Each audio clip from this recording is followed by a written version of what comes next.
माँ, काली अनदेखा करने की आवश्यकता नहीं है। अब तुम्हारा कोई कुछ नहीं बिगाड़ सकता। संगीत, मेरे बच्चे, मैं तुमसे बात करना चाहती हूँ। क्या तुम्हारे पास मेरे लिए वक्त है? मुझसे बात करने के लिए, क्योंकि जो जरूरी बात मैं तुमसे करना चाहती हूँ उसके लिए तुम्हारा मेरी बात को ध्यानपूर्वक सुनना बहुत जरूरी है। इसके लिए तुम्हारे पास वक्त होना उतना ही जरूरी है जिससे मेरी बताई हुई बातों पर तुम ध्यान दे पाओ।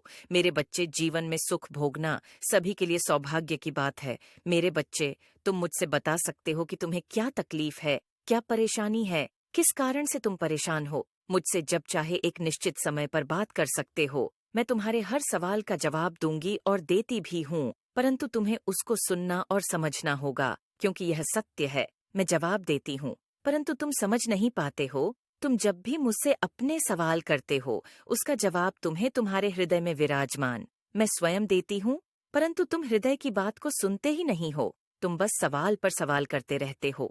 दूसरा, किसी भी कार्य में तुम कितने सक्षम होगे, कहाँ तक जा पाओगे, इसका जवाब भी मैं तुम्हें देती हूँ। जब भी तुम किसी बड़े कार्य या बड़े मुकाम पर पहुंचने की कोशिश करते हो, तुम बार बार अपने मन में इस विचार को लाओ कि मैं उस मुकाम पर पहुंचकर रहूंगा। उसके पश्चात तुम्हारे हृदय में यह बात आती है कि यह कार्य पूरा नहीं हो पाएगा, तो निश्चित ही समझ लेना वह जवाब मैं तुम्हें दे रही हूँ। तुम्हारा यह सोचना कि मेरा कार्य कब पूरा होगा, परंतु तुम्हें अपनी प्रार्थना में यह शामिल करना चाहिए कि जो करो वह बहुत अच्छा करना। भले ही देर से हो, परंतु परिणाम अच्छा और शुभ होना चाहिए। मेरे बच्चे, मेरे एक सवाल का जवाब दो। क्या तुम मेरी पूजा स्वार्थ की भावना से करते हो? परंतु मैं तुमसे प्रेम स्वार्थ से नहीं करती। मेरा प्रेम निस्वार्थ है।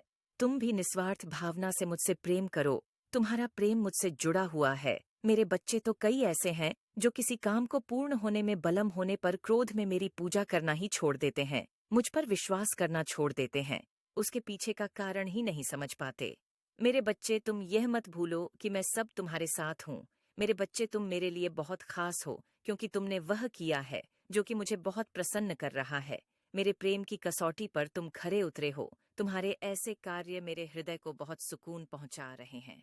तुम जो इतना हर बात में मुझसे प्रार्थना करते हो और तुम्हारे किए गए सभी कार्य मुझे बहुत ज्यादा प्रभावित करते हैं।